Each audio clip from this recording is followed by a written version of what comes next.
All right, so what we're going to do next is we're going to install a standard Evo 9 turbo. A couple of the main differences with the Evo 9 turbo is on the compressor side, it's got a larger diffuser, which is the area where the travel distance from where the air compresses before it enters the scroll, as well as the Evo 9 has a 10.5 centimetre rear housing compared to our current 9 centimetre.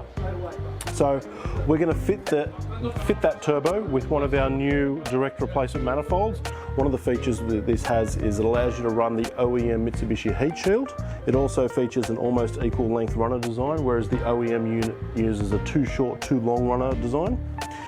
This design also has a exhaust port shape to our internal diameter of 33 millimeters over a transition of roughly 50 millimeters. So this, unlike other manifolds where you're having the transition from your port shape to your runner size in roughly half an inch, ours is at around 2 inches. This manifold is also designed for a high throttle response, and we've done that through minimizing the runner diameter, which reduces the overall manifold volume, which allows for a sharper throttle response. I don't need a computer to tell me about my throttle response. Okay. Back here at Sydney Dragway, we've got the new Artec manifold fitted up. We've got an Evo 9 manual turbo now, so that has a larger compressor cover and a 10.5 centimetre rear turbine housing. No other changes have been made. We have reconnected a boost line, which is on the back of the throttle body. We're not sure how much of an effect that would have had, but what we can say is with the larger rear housing, we have noticed the car's a little bit doughier down low. We unfortunately did not get back to Mix Motorsport to tune the car due to scheduling both on his end and our end. It just didn't line up this week. But we did stick the car on another dyno just to make sure it was safe, which Mix signed off and said it was all good to go. The tune is not ideal, but we still wanted to see what it's like on the launch with the larger turbine housing. We have already got the car booked in for the new Artec 3.5-inch dump and 3.5-inch front pipe, which we will do a 3.5-inch mid pipe as well. So we will have a turboback 3.5-inch exhaust system. The car is still fitted with the TurboSmart 22 PSI actuator. So the guys over at ERS swapped those over for us because there is a difference between Evo 8 and Evo 9 on the brackets. So guys, look forward to tonight. Hopefully we can set a new PB, but we'll see how we go as the car isn't tuned, but it's okay to race.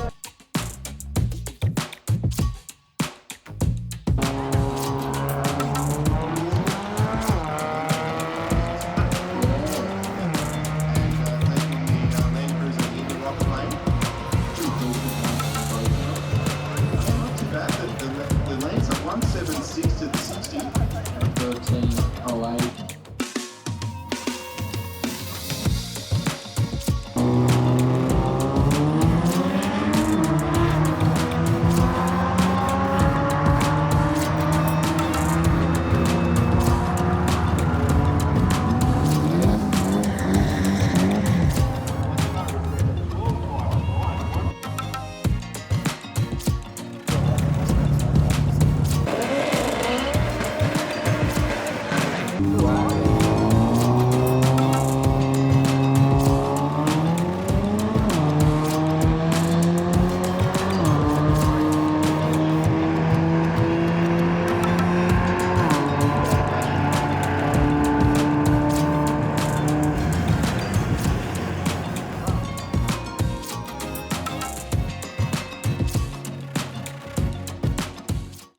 Hey guys, that's a wrap for the evening. We've done 4 passes. The first pass was a complete write-off. I had it in complete D, auto, and I forgot to have it in the manual shift.